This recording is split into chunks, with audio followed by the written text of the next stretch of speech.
Assalamualaikum warahmatullahi wabarakatuh. Innal hamdalillah nahmaduhu wa nasta'inuhu wa nastaghfiruh wa na'udzu billahi min shururi anfusina wa sayyiati a'malina. May yahdihillahu fala mudhillalah wa may yudlil fala hadiyalah. Wa asyhadu an la ilaha illallah wahdahu la syarikalah. Wa asyhadu anna Muhammadan abduhu wa rasuluhu sallallahu alaihi wasallam. Ya ayyuhalladzina amanu taqullaha haqqa tuqatih wa la tamutunna illa wa antum muslimun. Ya ayyuhan nasu taqu rabbakumul ladzi khalaqakum min nafsin wahidah wa khalaqa minha zawjaha wa batha minhuma rijalan katsiran wa nisaa'a. Wattaqullaha alladzi tasaaluna bihi wal arham. Innallaha kana 'alaikum raqiba. Ya ayyuhalladzina amanu taqullaha wa qulu qawlan sadida yuslih lakum a'malakum wa yaghfir lakum dhunubakum wa may yuti'illaha wa rasulahu faqad faza fawzan 'azima. Amma ba'du fa inna asdaqal hadithi kitabullah wa khairal hadi hadi Muhammad sallallahu alaihi wasallam wa syarral umuri muhdatsatuha fa inna kulla muhdatsatin bid'ah wa kulla bid'atin dhalalah wa kulla dhalalatin finnar. Ayolah ikhwah, kaum muslimin dan muslimat yang semoga dirahmati Allah Subhanahu wa taala. Kita bersyukur kepada Allah pada kesempatan malam hari ini Allah pertemukan kita dalam rangka mendekatkan diri kepada Allah Subhanahu wa taala dalam menuntut ilmu.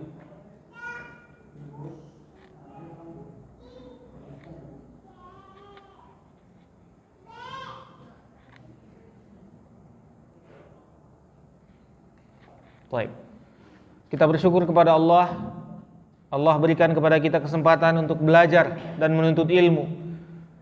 Sungguh ini adalah nikmat yang sangat agung, yang sangat tinggi, yang mana Allah Subhanahu wa taala memilih dari hamba-hambanya yang diberikan ilmu untuk ditinggikan derajatnya daripada hamba-hambanya yang lain. Sebagaimana firman Allah, yarfa'illahu alladhina amanu minkum walladhina utul ilma darajat. Allah tinggikan derajat orang-orang yang beriman di antara kalian dan yang diberikan ilmu. Allah berikan. Artinya ilmu itu adalah pemberian. Tidaklah dapat seseorang memiliki ilmu melainkan hanya yang diberikan oleh Allah Subhanahu wa taala. Lalu Allah tinggikan dia dengan ilmu tersebut.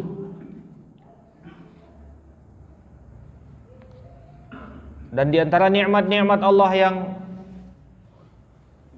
terbesar adalah nikmat Islam, iman, dan nikmat ilmu di atas sunnah ini. Ilmu untuk mengetahui qala Allah, qala Rasul, mengetahui perintah Allah dan larangan Allah. Ilmu yang tertinggi,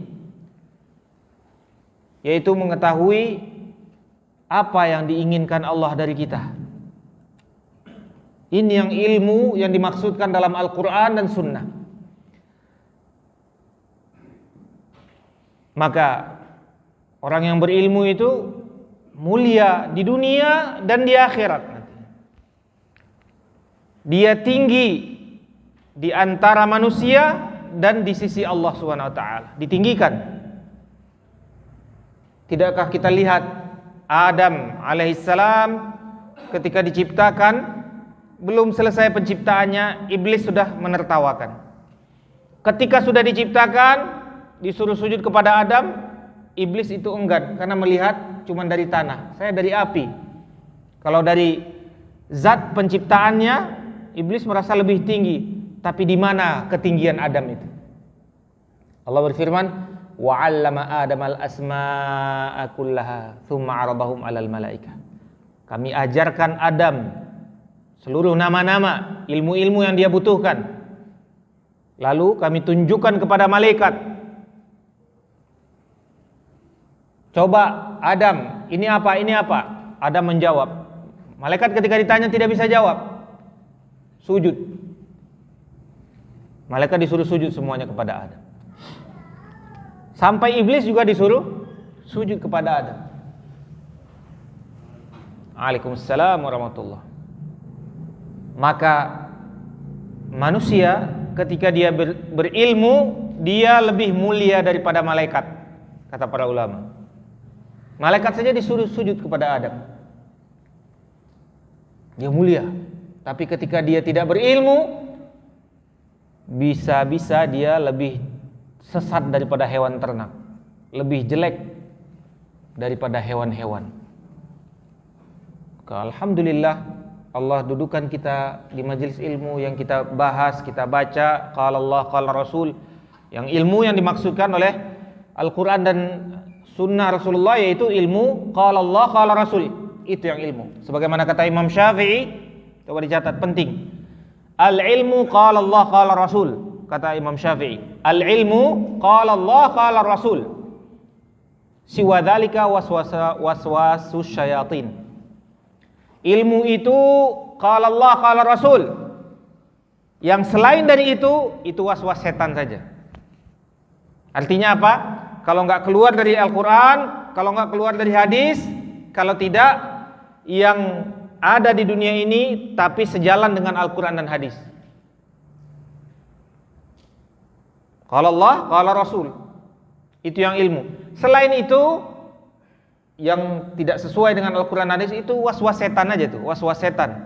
Ada anak-anak kita kecil-kecil diajarin manusia dari monyet, itu was-was setan aja itu. Setan itu yang ngomong. Mana masuk manusia dari monyet, dari kera? Tapi orang-orang bilang itu ilmu.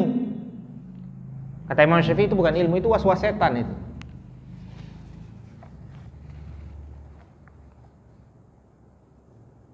Nah, ilmu qala Allah qala Rasul itu pada asalnya, hukum asalnya, dan yang mengikutinya yang sesuai dengan qala Allah qala Rasul itu adalah ilmu. Dan pada pembahasan pada kesempatan ini, alhamdulillah Allah mudahkan kita sudah masuk kepada al-aslu tsani, pondasi yang kedua di dalam agama ini. Pondasi yang pertama kemarin telah kita bahas, yaitu ma'rifatu Rabb, mengetahui Tuhan, mengetahui Allah, mengenal Allah. Nah, ini pondasi yang pertama. Dia usul salasah, 3. Yang pertama mengenal Allah. Kita masuk ke hal yang kedua atau pondasi yang kedua.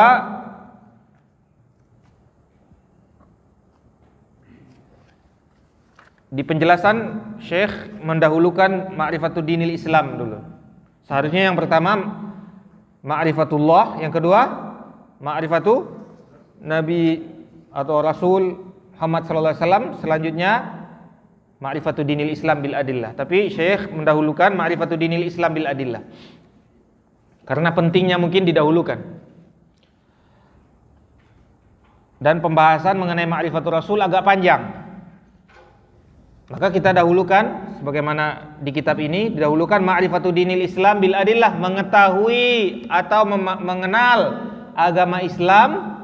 Bukan cukup dengan agama Islam saja, bukan cukup kenal agama Islam saja, tidak. Bil adillah, dengan dalil.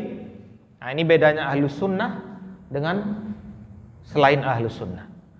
Ahlus sunnah mengenal agamanya dengan hujjah, dalil, bayan, burhan.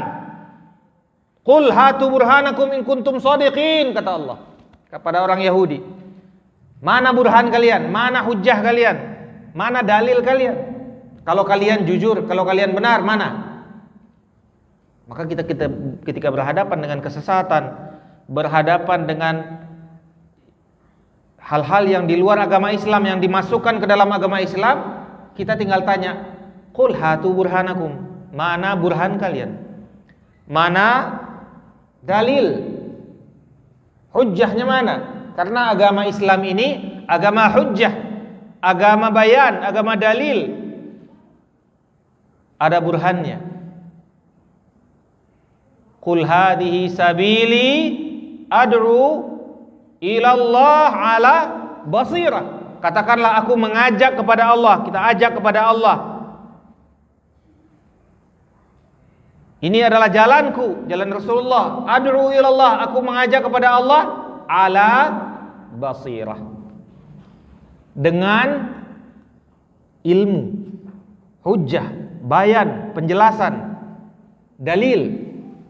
Bukan cuma ngajak kepada Allah, ngajak kepada Allah, tapi dengan hayalan dia, dengan karang-karangan dia, tidak bisa.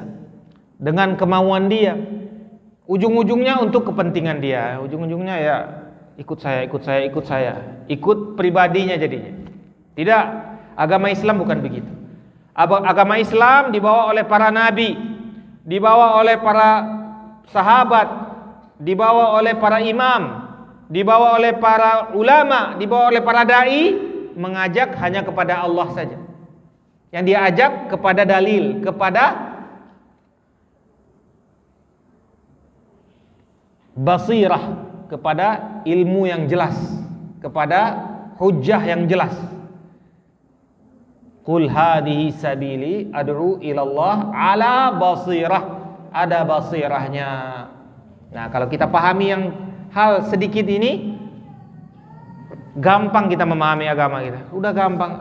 Ada hujjah, ada dalil jelas dari Allah, jelas dari Rasulullah. Sami'na wa ata'na. Sudah sami'na wa ata'na. Enggak dari Allah, bukan dari Rasul, bukan dari para sahabat, enggak jelas dari mana. Terus tiba-tiba orang mengatakan dari Islam. Kita tidak terima. Hatu burhanakum in kuntum shadiqin. Mana dalilnya? Mana burhannya? Penjelasannya mana? Nah, gampang beragama itu.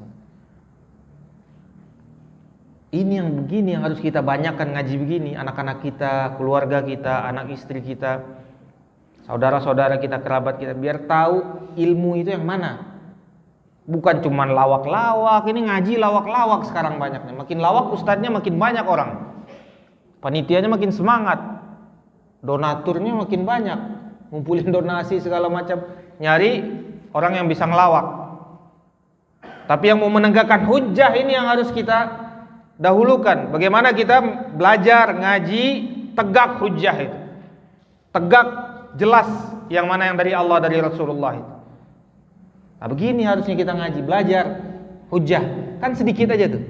Tapi kalau kita praktekkan ini, habis ini bid'ah-bid'ah, habis khurafat-khurafat, syirik-syirik. Habis. Kenapa? Karena orang beragama dengan ilmu, dengan bayan, dengan hujjah, dengan adillah. Kan masalah kita terbesar ini. Orang beragama itu cuman katanya-katanya aja. Katanya enak, katanya benar. Atau perasaan, kayaknya enak perasaan saya, tenang jiwa saya ini, rasa-rasanya aja. Agama Islam bukan begitu. Bukan cuma rasa-rasa aja, atau bukan katanya-katanya aja, atau bukan ikut orang banyak aja, orang lagi rame kita ikut. Tidak. Agama Islam hujjah. Mana hujjahnya? Walaupun kita cuma 1-2 orang, tapi kita di atas hujjah, kita di atas kebenaran. Walaupun orang banyak, tapi kalau tidak ada hujjah, tidak ada ilmu di atasnya, maka dia sebenarnya cuman ngabis-ngabisin waktu aja. Menghabiskan waktu saja. Kalau tidak di atas ilmu, amal itu. Nah, kata Syekh, ma'rifatu dinil Islam bil adillah huwa al-istislamu lillah bitauhid. Yang pertama, menyerahkan diri kepada Allah dengan tauhid, menjadikan Allah itu cuma satu saja.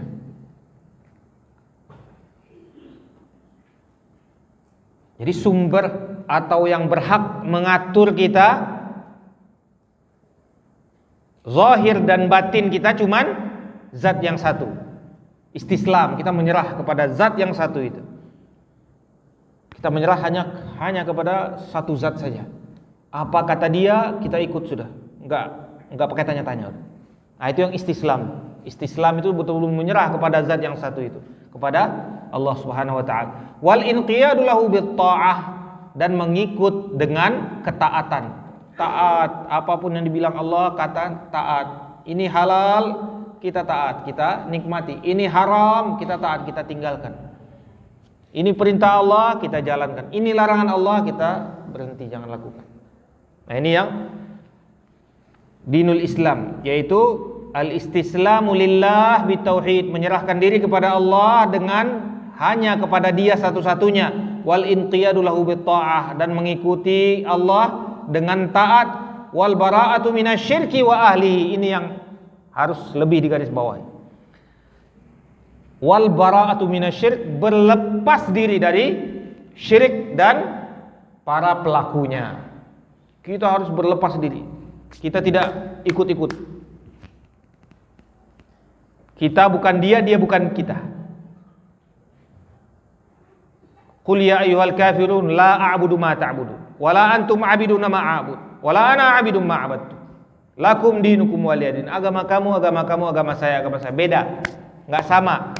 Apalagi hari ini orang mulai mencoba mengkombinasikan itu Islam itu dengan agama-agama lain supaya rukun, katanya, dengan dalil kerukunan.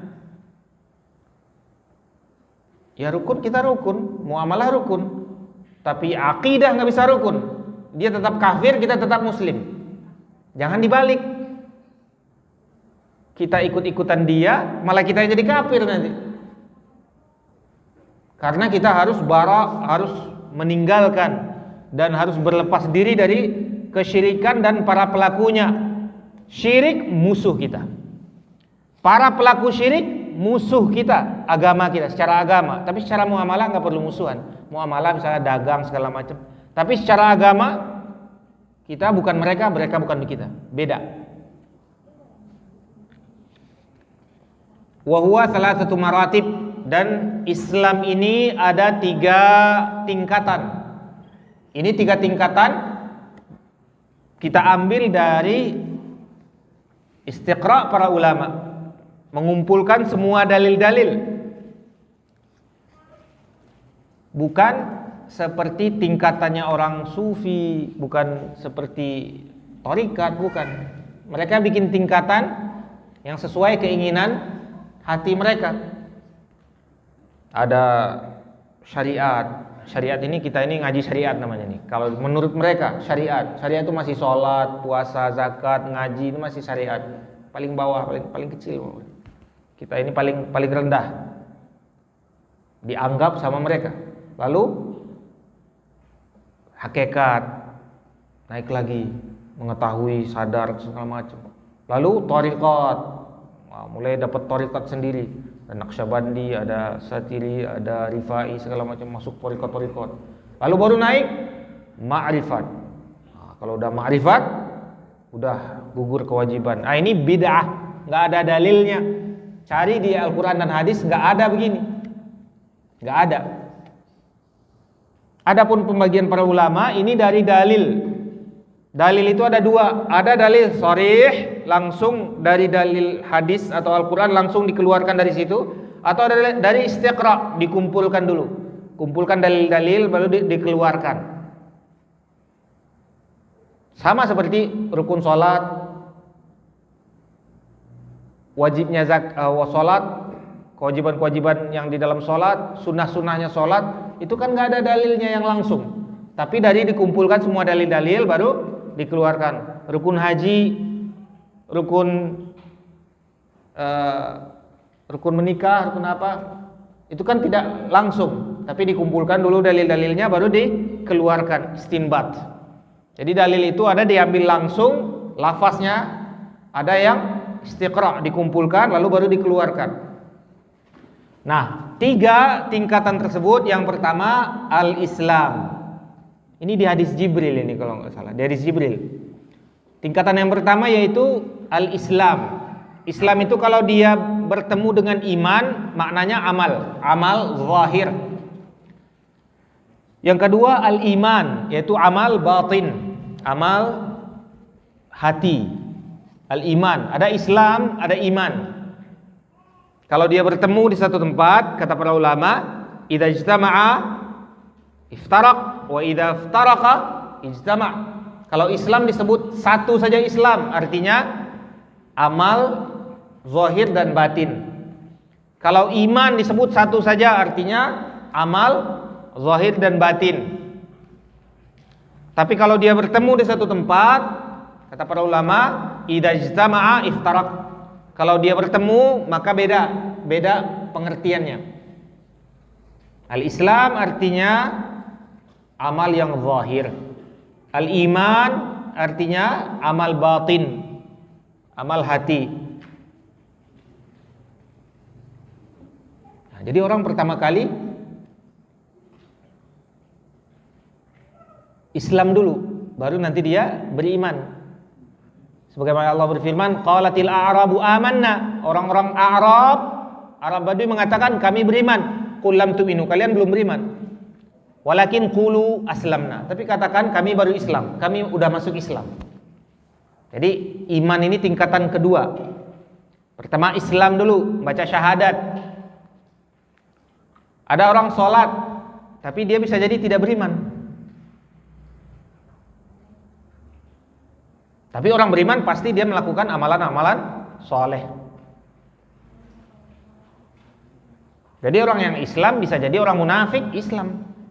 Orang baru masuk Islam, orang gak tahu apa-apa Islam. Tapi tingkatannya nanti yang kedua baru iman. Sebagaimana firman Allah tadi kepada orang Arab Badui, mereka mengatakan qalatil a'rabu amanna. Orang Arab mengatakan kami beriman. Qul lam tu'minu, kata Allah kalian belum beriman. Walakin qulu aslamna, katakanlah kami masuk Islam.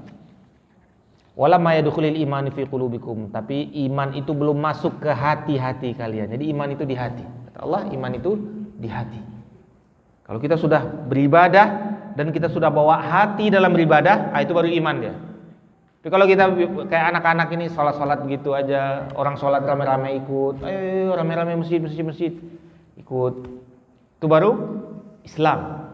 Tapi kalau sudah pakai hati kita, sudah mulai menetes air mata kita, ingat Allah, sudah mulai kita berusaha bersembunyi, berzikir kepada Allah, mengingat Allah. Kita malam bangun, kita berdoa, minta ini, minta itu kepada Allah. Nah, mulai itu tumbuh amal hati kita. Karena iman itu dia akan menghasilkan amal soleh. Tapi kalau Islam saja, amal saja, belum tentu orang itu beriman. Lalu selanjutnya yang ketiga, ihsan. Ihsan yaitu ketika kita beribadah seakan-akan kita melihat Allah. Ini udah tingkatan yang lebih tinggi lagi. Islam, iman, ihsan. Kalau orang sudah sampai ke tingkatan ihsan, seakan-akan dia melihat Allah ketika dia beribadah. Semoga Allah masukkan kita ke derajat ihsan tersebut. Fa in lam takun tarahu fa innahu yaraka, kata Allah, kata Nabi SAW. Kalau seandainya kalian tidak bisa melihat Allah, sadarlah bahwasanya engkau sedang dilihat Allah. Ketika kita berjalan, berbicara, melakukan amal-amal soleh atau amal-amal duniawi, kita merasa sedang dilihat. Nah, ini baru ihsan. Seakan-akan ada yang lihat kita. Ketika kita mengambil sesuatu yang haram, kita pegang, dilihat Allah, saya dilihat Allah, kita takut, ragu gitu. Kalau kita mau mengatakan sesuatu yang tidak diridhoi Allah, kita mau keluarkan, tapi nanti Allah tidak ridho nanti. Nah, ini tingkatan ihsan. Semoga Allah masukkan kita ke tingkatan tersebut. Wa kullu martabatin laha arkan, dan setiap tingkatan tersebut mempunyai rukun-rukun.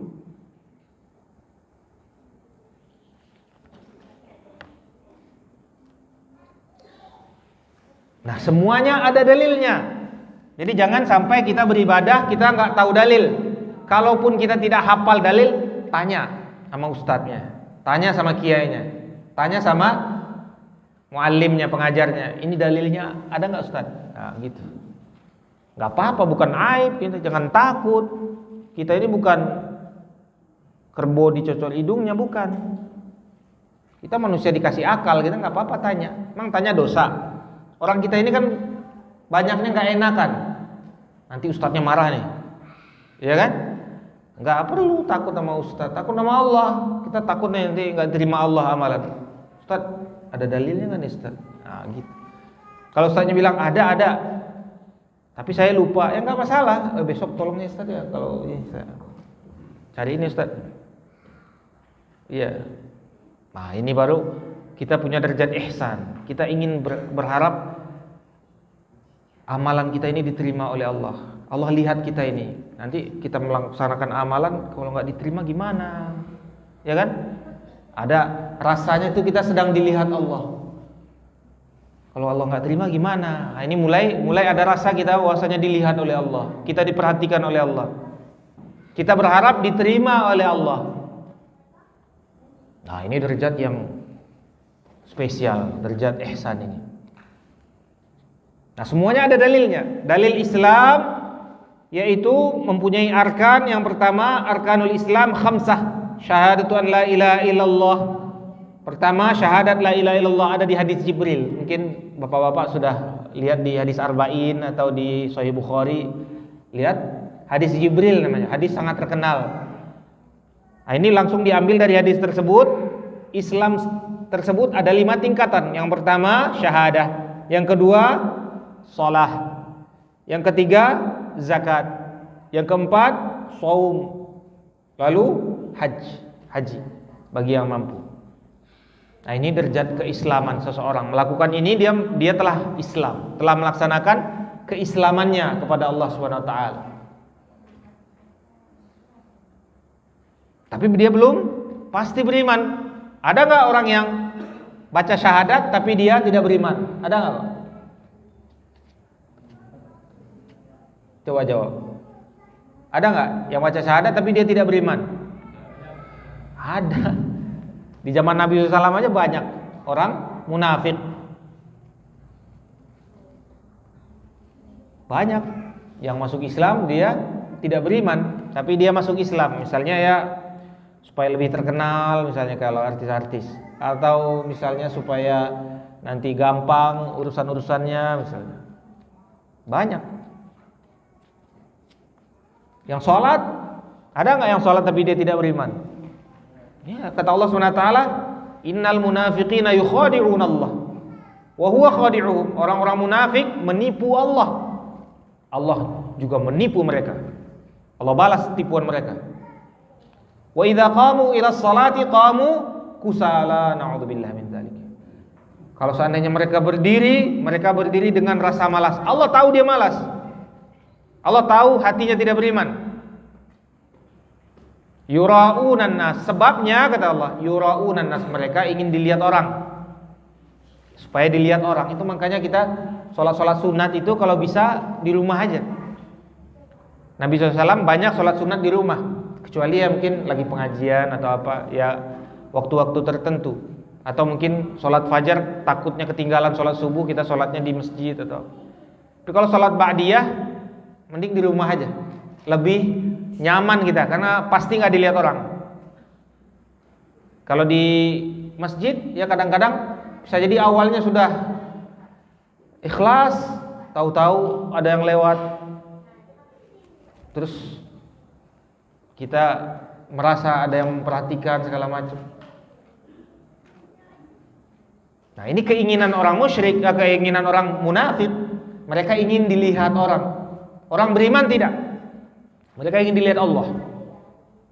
Cukup Allah yang lihat. Tapi jangan gara-gara itu kita tinggalkan sholat wajib. Karena ciri-ciri orang beriman, ciri-ciri orang ingin dilihat Allah, mau dilihat orang, mau nggak dilihat orang, dia nggak ada masalah. Dilihat nggak apa-apa, nggak dilihat tidak apa-apa. Itu ikhlas. Jangan gara-gara dilihat orang nanti dia tidak mau lagi beramal. Tapi yang lebih selamat untuk sholat-sholat sunat, karena dia tidak wajib di masjid, Nabi SAW mensunnahkan atau membiasakan untuk sholat di rumah, sholat sunat. Nah ini sholat, zakat, puasa, haji, dan itu semuanya udah merupakan rukun dari Islam tersebut. Selanjutnya kita cepatkan dalilnya. Allah berfirman dalam surat Ali Imran, Syahidallahu annahu la ilaha illallah Syahidallahu annahu la ilaha illa huwa wal malaikatu wa ulul ilmi qa'iman bil qist la ilaha illa huwal azizul hakim. Allah bersaksi, bersyahadat tidak ada Rabb yang berhak, ilah yang berhak diibadati kecuali Dia, dan para malaikatnya bersaksi, dan orang-orang yang berilmu juga bersaksi, yang mereka menegakkan ilmu tersebut dengan adil. Tidak ada ilahi selain Dia, Dia adalah maha gagah dan maha adil. Wa ma'naha la ma'budu bihaqqin illallah, dan makna dari la ilaha illallah, tidak ada yang berhak untuk disembah kecuali Allah. Wa haddun nafi minal isbat la ilaha nafian jami'a ma yu'badu min dunillah. Dan pembatasannya yang pertama adalah isbat. Isbat itu menetapkan. Pertama adalah nafi, nafi itu mentiadakan. La ilaha, dia ada dua rukunnya. Yang pertama nafi, lalu isbat. Rukun yang pertama nafi, kita harus hilangkan semua sesembahan ini. Gak ada yang berhak kita sujud, tidak ada yang berhak kita sholat kepadanya, tidak ada yang berhak kita berdoa kepadanya, tidak ada yang berhak kita menyembelih untuknya, tidak ada yang berhak kita berdoa minta ampun kepadanya, tidak ada yang berhak kita bertawakal kepadanya. Kita hilangkan semuanya, semuanya tidak boleh. Yang kedua baru kita isbat. Rukun yang kedua isbat, yaitu menetapkan yang tidak boleh tadi hanya untuk Allah saja yang bolehnya. Makanya hukum asal ibadah haram. Ini penting nih Pak, dicatat. Hukum asal ibadah haram hatta qamat dalil alaih, sampai datang dalilnya, karena ini haram, perkara haram. Nafi dulu, tidak boleh dulu.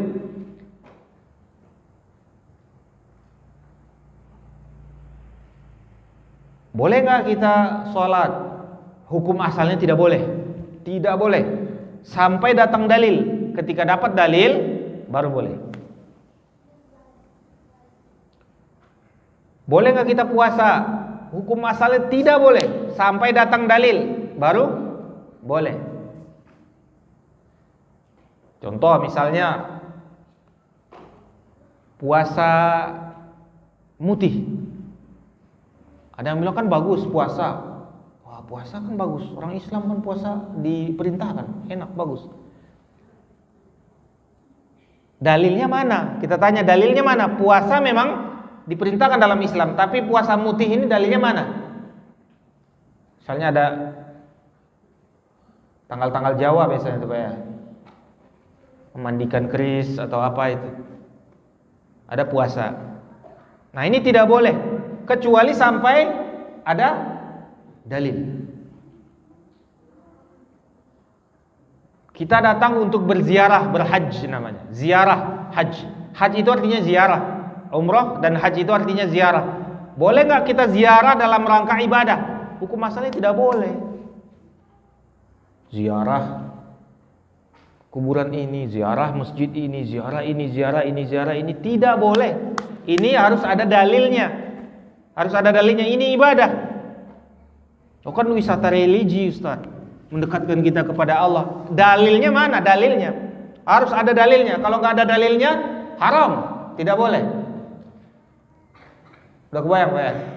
Apapun yang di dalam agama ini kalau tidak ada dalilnya, tidak ada hujahnya, tidak ada perintahnya, haram. Nafi dulu.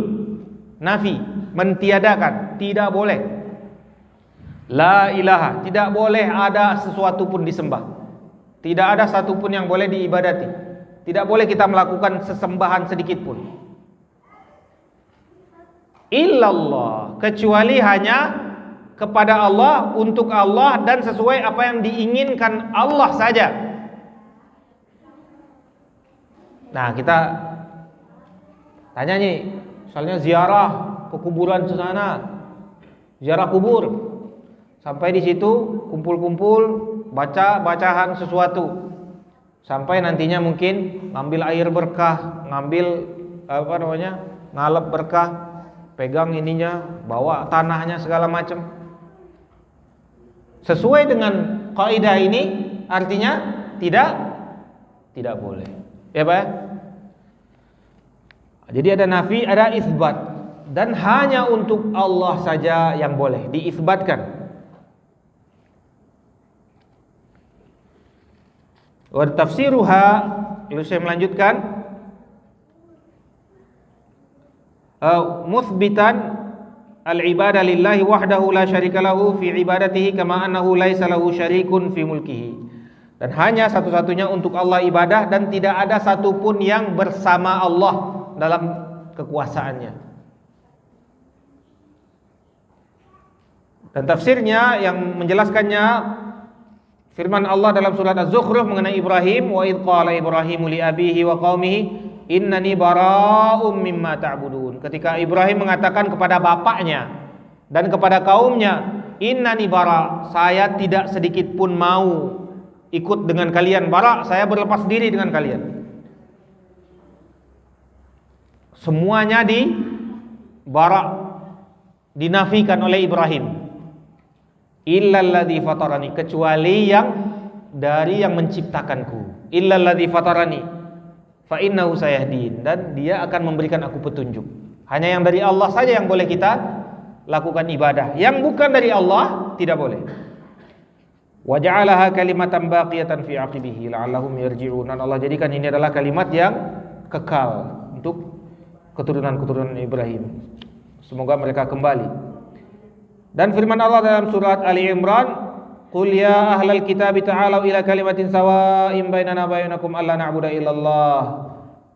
Katakanlah kepada ahli kitab, wahai Yahudi dan Nasrani, ayo kita sama-sama kembali, kita tidak menyembah kecuali hanya kepada Allah. Wala nusyriku bihi syai'an, dan janganlah kita sedikit pun mempersekutukannya. Wala tattakhidu ba'duna ba'dan arbaban min dunillah, janganlah satu pun di antara kita menjadikan tandingan-tandingan bagi Allah. Fa in tawallaw faqulu syahadu bi anna muslimun. Kalau kalian tidak mau, saksikanlah kami ini muslim. Artinya kalian tidak muslim. Ini karena mereka sudah mulai memasukkan ibadah-ibadah selain ibadah kepada Allah. Contohnya apa?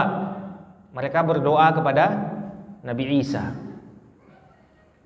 Ini mereka berdoa kepada Nabi Isa.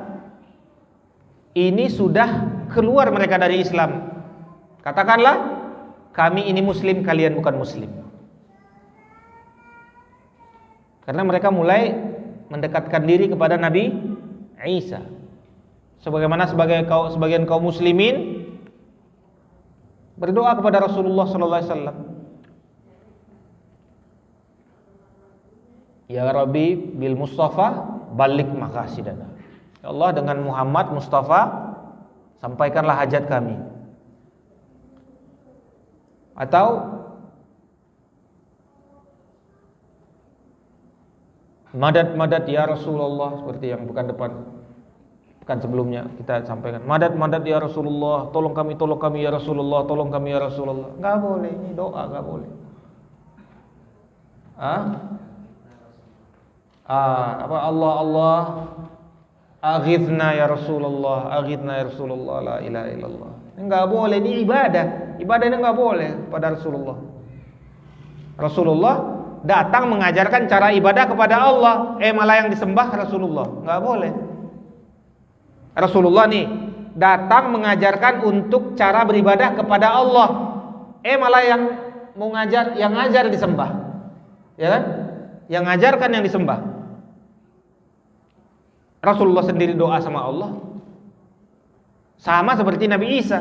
Nabi Isa datang mengajarkan kaumnya untuk beribadah pada Allah. Dianya disembah. Nabi Isa disembah. Mulai berdoa kepada Nabi Isa.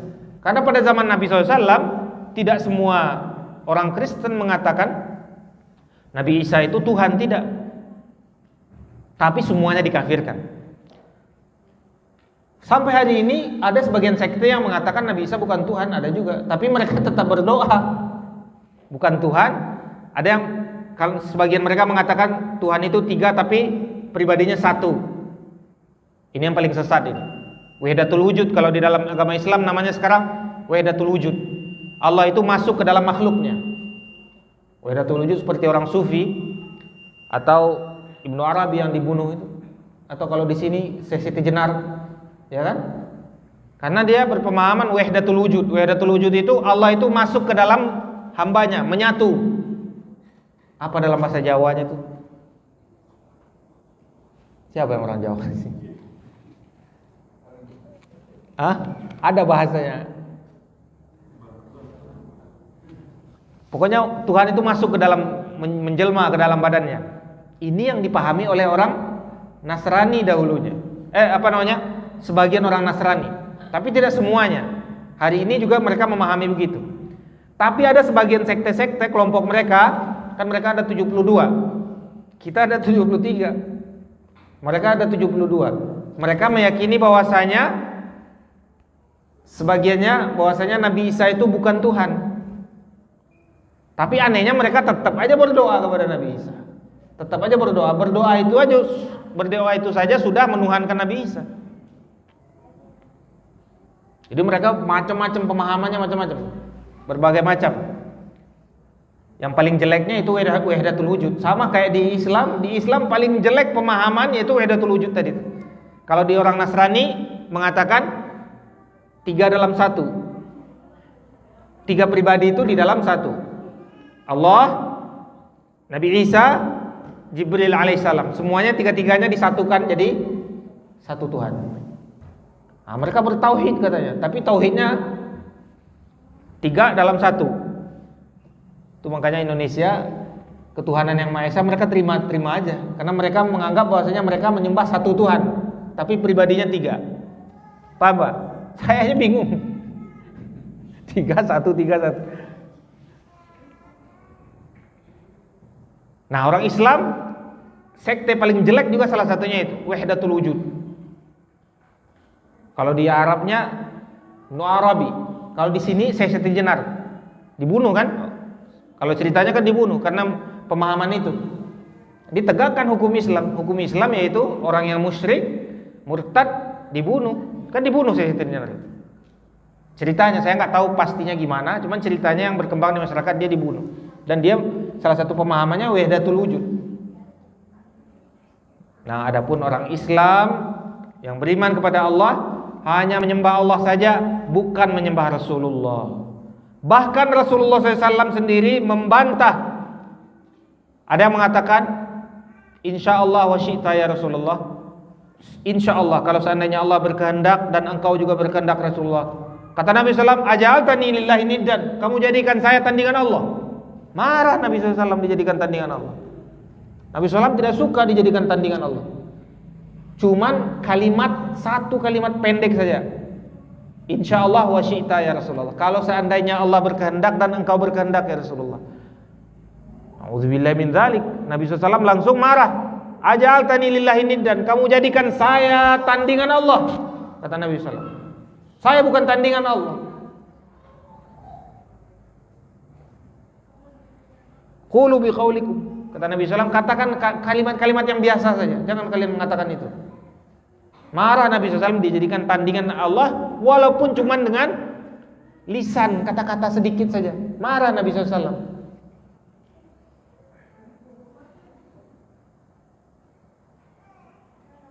Kata Nabi SAW, la tatruni kama atratin nasara ibn Maryam, jangan kalian puji-puji saya berlebihan, sebagaimana orang Nasrani memuji Isa bin Maryam berlebih-lebihan, akhirnya mereka musyrik.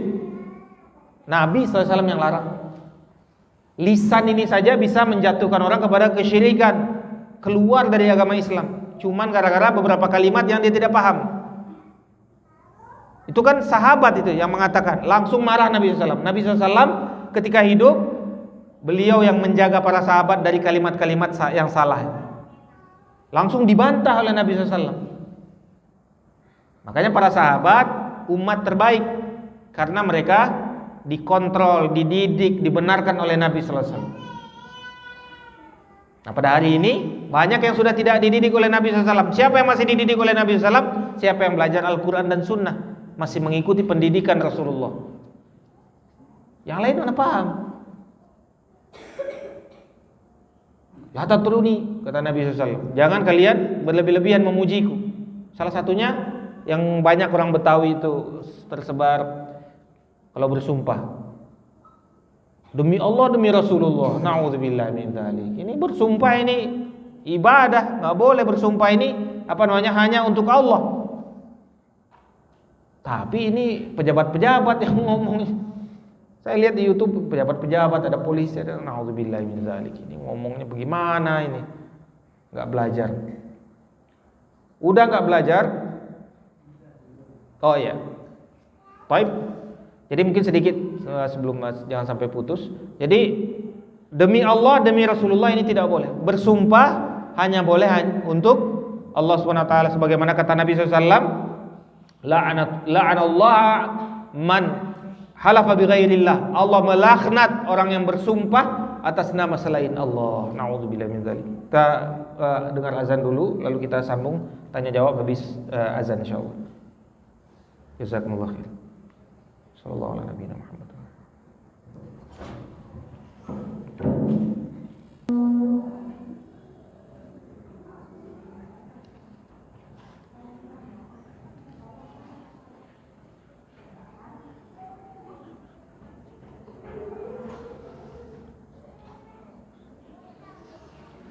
Bismillahirrahmanirrahim.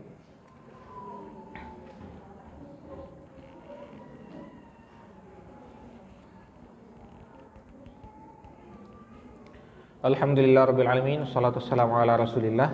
Mungkin sedikit kita sambung sebelum tanya jawab. Kita cepatkan saja.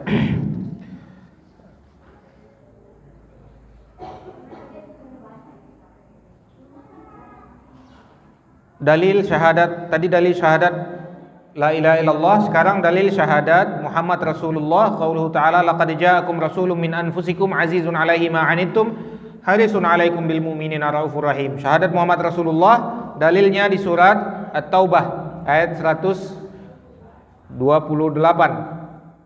Sungguh telah datang kepada kalian rasul dari diri-diri kalian, sangat berat bagi dia apa yang kalian rasakan, dan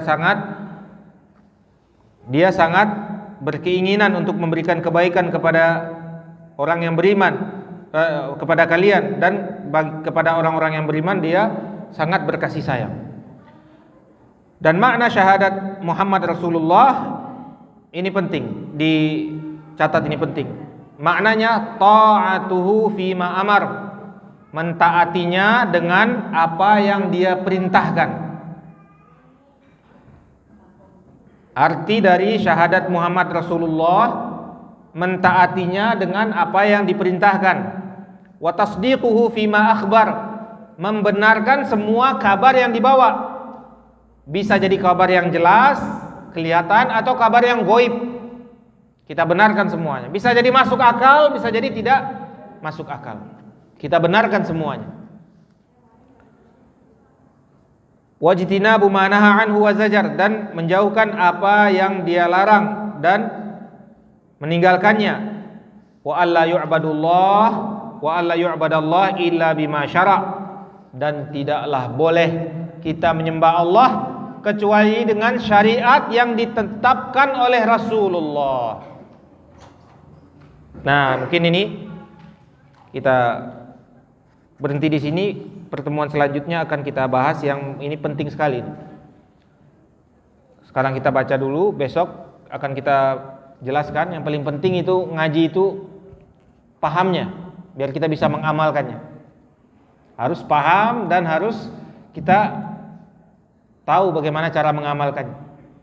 Kita ulangi lagi, ini penting, ini bagaimana makna syahadat Muhammad Rasulullah. Ta'atuhu fima amar, mengikuti perintahnya dengan apa yang diperintahkan, mentaati perintahnya. Tasdiquhu fima akhbar, membenarkan semua yang dikabarkan. Wajtinabu ma naha anhu wa zajar, dan menjauhkan semua yang dilarang dan berhenti melakukannya. Wa alla yu'badallah illa bima syara', dan tidak boleh kita menyembah Allah kecuali dengan syariat yang disyariatkan oleh Rasulullah SAW, karena beliau yang membawa syariat. Wallahu ta'ala a'lam. Mungkin kalau ada pembahasan sebelum ini, silakan. Betul? Bagaimana kita menyikapi saudara kita yang mereka pemahaman berbeda dengan kita tentang tauhid ini? Kata mereka tauhid. Kalau kita bagi tauhid ini menjadi tiga bagian, berarti kita tidak ada bedanya dengan kaum Nasrani yang mereka beranggapan trinitas. Begitu. Bagaimana cara kita menyikapinya? Baik, bismillahirrahmanirrahim. Alhamdulillahirabbil wassalatu wassalamu ala Rasulillah. Allahul musta'an. Orang kalau udah benci itu ada-ada aja. Masa ke Nasrani pergi? Tauhid yang tiga ini itu cuman definisi, pengertian. Sama seperti rukun-rukun yang lain. Rukun sholat juga dapatnya dari istiqra. Istiqra itu mengumpulkan dalil. Ada enggak Nabi SAW mengatakan rukun sholat ada sekian, wajib sholat ada sekian? Ada enggak? Enggak ada Nabi SAW mengatakan begitu.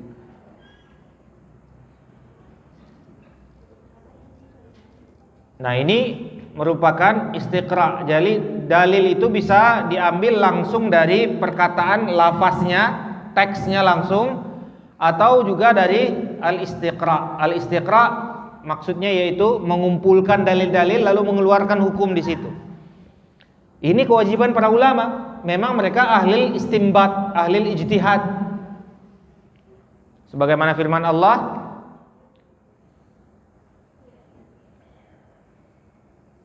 wa idza ja'ahum amrun minal khaufi minal amni awil khaufi adha'u bih walau radduhu ila rasuli wa ila ulil amri minhum la'alimahu alladhina yastanbitunahu minhum. Kalau mereka merasakan atau mendapatkan perkara yang mereka di dalamnya ada keamanan ataupun ketakutan, adha'u bih, lalu mereka menyebarkan ke orang-orang, atau ya heboh mereka kalau mendapatkan permasalahan. Walau radduhu ila rasul wa ila ulil amri minhum, kalau mereka kembali kepada Rasulullah atau kembali kepada para ulama, la'alimahu alladhina yastanbitunahu minhum, tentu mereka sudah tahu bagaimana cara beristinbat. Istinbat ini kerjanya ulama. Istinbat itu mengeluarkan hukum. Nah, hukum-hukum ini dikeluarkan dengan bahasa yang lebih dekat kepada kita. Para sahabat tahu tauhid itu ada tiga, tahu para sahabat. Rukun sholat itu tahu para sahabat, rukun-rukun sholat apa, rukun haji apa, tahu para sahabat, walaupun tidak dipakai 1 ini, 2 ini, 3 ini, 4 ini, nggak pakai hitungan sahabat, nggak pakai dibagi-bagi begitu, tapi mereka tahu apa rukun-rukunnya. Rukun nikah misalnya, yang gampang daripada ngantuk, nikah berapa rukunnya Pak? Ini yang sudah nikah ini dipertanyakan kalau tidak tahu nih rukun nikah. Berapa? 5, apa aja Pak? Suami istri 1. Suami istri, ya laki bini lah bahasa sini. Pasangannya laki bini. Yang kedua, saksi. 2 laki-laki atau ganti 1 laki-laki 2 perempuan. Jadi 4 perempuan atau 2 laki-laki. Al-mahar. Yang ketiga, mahar. Ijab.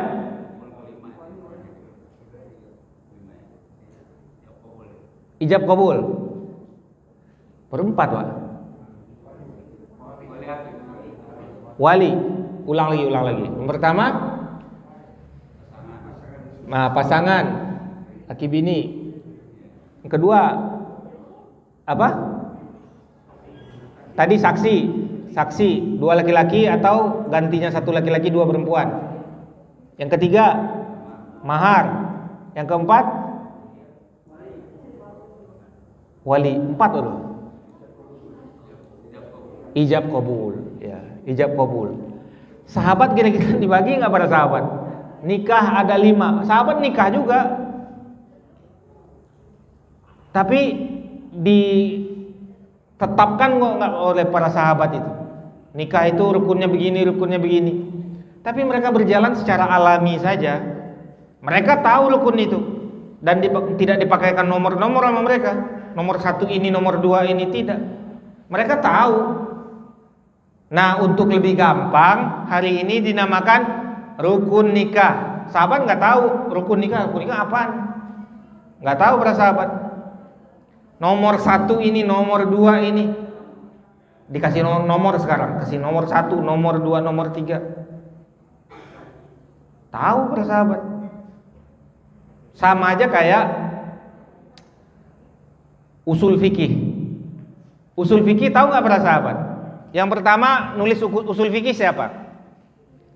Ini pelajar nih, ada yang pelajar nggak di sini? Ada yang pondok pesantren nggak di sini? Nggak. Usul fikih itu baru keluar, awal yang nulis Imam Syafi'i. Ini anak pesantren nggak belakang tuh? Pesantren nggak? Ini kali yang imam kali, tahu kan? Yang pertama nulis usul fikih siapa? Imam Syafi'i. Kitabnya Risalah. Nah, berarti usul fikih nggak tahu dong sahabat? Tahu, tapi sahabat nggak ada bukunya aja, nggak ada tulisannya aja. Tahu, ngerti sahabat? Ada nggak yang tahu bahwasanya al-aslu fit tahrimi al-aslu fi al-amr wujub. Hukum asal dari perintah itu untuk kewajiban. Artinya sahabat tahu, cuman bahasa itu nggak tahu para sahabat. Para sahabat nggak tahu al-aslu fil amri lil wujub. Itu kan cuman definisi kita saja sekarang itu. Hukum asal dari semua perintah itu untuk mewajibkan. Kalau cuma Imam Syafi'i yang tahu, berarti Imam Syafi'i juga ahli bid'ah dong. Karena dia bikin-bikin, sahabat nggak ada begitu. Nah, ini dapatnya dari istinbat. Sudah ada dia di sini, di Al-Qur'an ini sudah ada, di Al-Qur'an sudah ada, di hadis sudah ada. Cuman kita keluarkan supaya gampang memahami, dikeluarkan hukumnya. Rukun-rukun ini, usul-usul fikih ini, qawaid-qawaid fikih ini dijelaskan. Nah, pembagian-pembagiannya begini dijelaskan. Lihat di dalam surat Al-Fatihah biar gampang.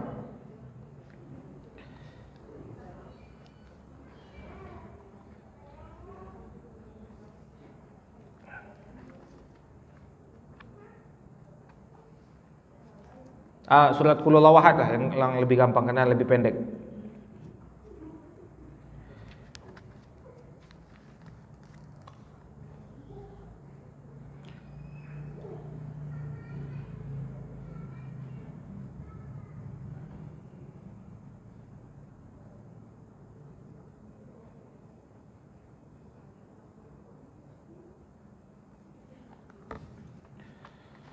Takutnya nggak jelas. Ini bahasanya karena bahasa Arab jadi harus dijelaskan sedikit lebih mendekatkan pemahaman.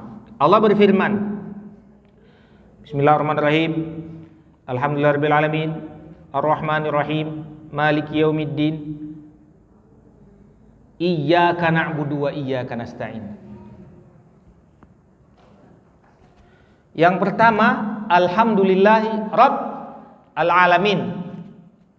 Astagfirullah, ini Anda belum jelaskan ya tadi tauhid yang 3 apa saja ya. Tauhid yang 3 yang pertama tauhid uluhiyah, menjadikan Allah itu satu-satunya di dalam perbuatan Dia.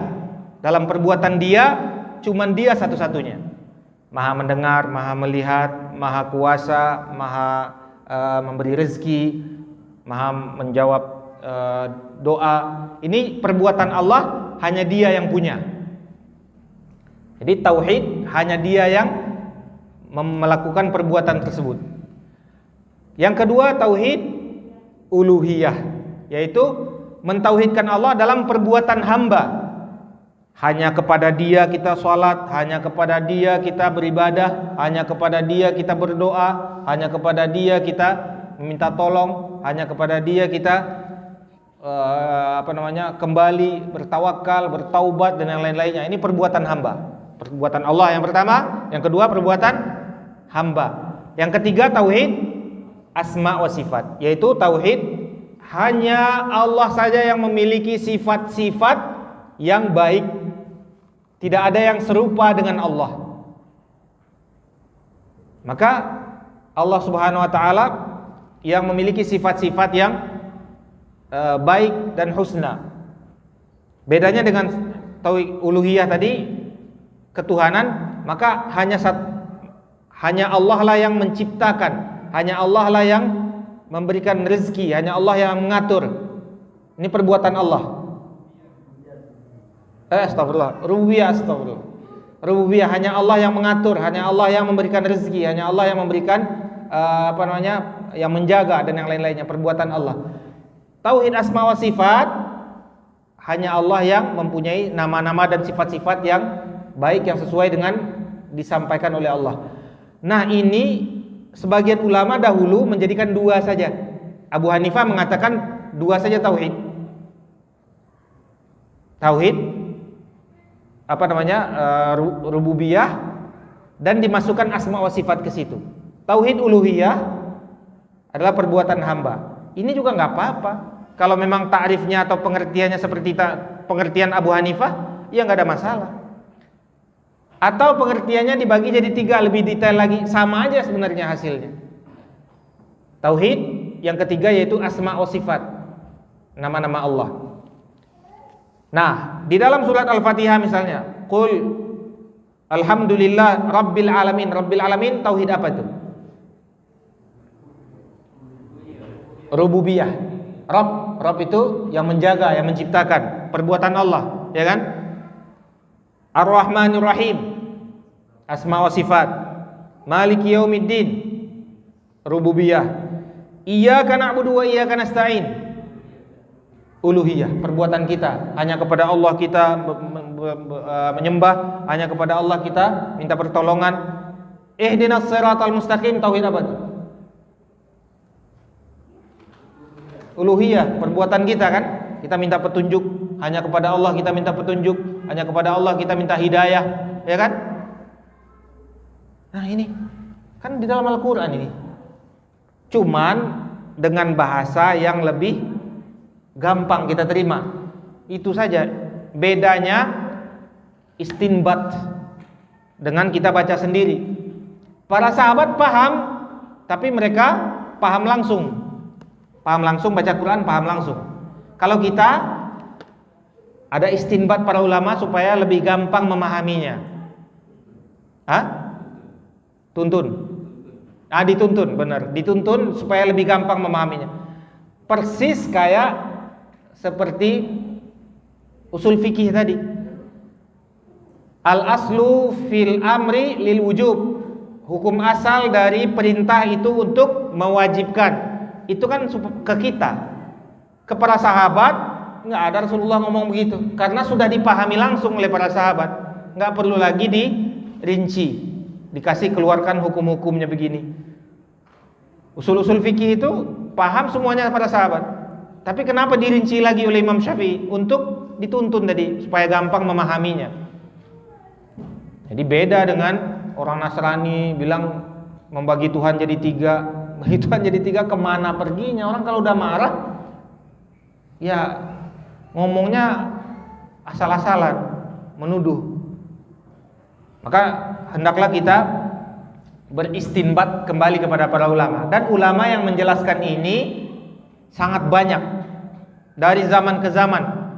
Dari zaman dahulu sudah dijelaskan oleh Abu Hanifah. Di kitab Abu Hanifah ada, tapi Abu Hanifah membagi jadi dua. Asma wa sifat dijadikan satu dia di dalam. Asma wa sifat dengan rububiyah dijadikan satu. Enggak ada masalah kalau mau digituin juga enggak ada masalah. Yang penting paham, ya Pak. Yang penting paham. Tapi para ulama setelahnya membagi lebih detail asma wa sifat. Kenapa? Karena banyak kesesatan di situ. Ada yang mengganti-ganti nama-nama Allah dengan yang lain. Misalnya Ar-Rahmanu 'alal 'arsy istawa, Allah beristiwa di aras, dia ganti dengan istaula, berkuasa atau menjajah. Diganti-ganti, akhirnya dijelaskan lebih detail lagi oleh para ulama maksud tauhid. Dan ini keluar dari istinbat Al-Quran dan hadis, dan semuanya sesuai dengan apa yang isi Al-Quran dan hadis. Makanya kewajiban para ulama tadi beristinbat. Kalau sudah memang kita kurang paham, kurang mengerti, hendaklah kita kembalikan kepada para ulama, seperti ayat yang kita bacakan tadi. Walau radduhu ila rasuli wa ila ulil amri minhum la'alimahu alladhina yastanbitunahu minhum. Kalau seandainya mereka mengembalikan kepada Rasulullah atau kepada para ulama ulul amr yang berhak, la'alimahu, tentu mereka sudah mengetahui bagaimana cara beristinbat, mengambil hukum di dalamnya. Nah, ini keutamaan para ulama. Kita junjung di atas kepala kita para ulama. Sudah agak jelas ya? Insyaallah udah jelas. Karena ini cuman hujahnya dhaif, lemah. Tapi sebagian ikhwan ini enggak belajar. Ini yang kita kasihan. Kita lihat di komen-komen di internet, di YouTube. Sebagian ikhwan enggak belajar, pengen debat. Baru belajar mau semuanya didebat. Di komen-komen didebatin. Nanti udah dikasih hujah yang cemen tadi, hujah yang enggak bisa jawab. Kenapa? Ia belum belajar. Udah tahu kebenaran, taunya dari jauh, belum mungkin, belum menguasai. Nanti udah pengen ngajak debat. Kan ikhwan sekarang lagi rame-ramenya suka debat. Di Facebook debat, di YouTube debat, di komen-komen debat, Instagram debat. Ini tinggalkan debat-debat. Belajar, duduk, bawa kitab. Duduk, belajar, tulis. Tutup telinga, kalau orang ngomong yang aneh-aneh tutup aja telinga. Kita ambil sumber yang jelas saja. Ambil sumber yang jelas. Sudah kita dapat sumber yang jelas, kita sudah bisa mendekat kepada Allah dengan ilmu, sudah. Gak perlu kita lihatin orang kiri kanan lagi. Sibuk debat. Ini kerjaan debat-debat itu kerjaan orang ahli. Dan orang ahli pun banyak yang tidak mau debat karena mengamalkan hadis Nabi SAW. Nabi SAW menjamin sorga paling tinggi di tengah-tengah jannah, di tengah-tengah sorga. Barang siapa mantara kalmira wa in kana muhiqqa, siapa yang mau meninggalkan perdebatan walaupun dia merasa dia benar, tinggalkan perdebatan itu. Nah, biasanya ketika sudah mulai debat, keluarlah dalil-dalil yang cemen-cemen itu. Tapi sebagian ikhwan pengen didebat terus, cari debat terus. Kan tadi dalilnya seperti Nasrani. Alasannya? Kenapa tauhid dibagi tiga seperti orang Nasrani? Kok semua yang tiga jadi Nasrani? Ya enggak? Samanya di mana? Ini tauhid hanya Allah, untuk Allah satu-satunya. Ini orang Nasrani, Nabi Isa, Jibril, Roh Kudus, Nabi Allah. Samanya di mana? Nanti orang istri tiga nanti jadi kayak Nasrani lagi ya. Pokoknya semua yang tiga jadi Nasrani. Allahul musta'an. Baik, mungkin kita cukupkan sampai di sini. Kalau ada pembahasan lagi habis sholat insyaallah. Jazakumullah khair. Sallallahu ala nabiyina Muhammad wa ala alihi wasallam. Wa akhiru da'wana alhamdulillahirabbil alamin. Subhanakallahumma wa bihamdika asyhadu an la ilaha illa anta astaghfiruka wa atubu ilaik. Assalamualaikum warahmatullahi wabarakatuh.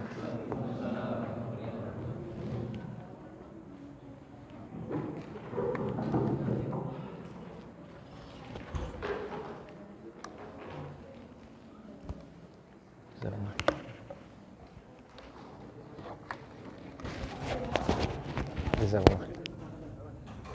Program itu pada jemaah nanti setelah sholat isya kita akan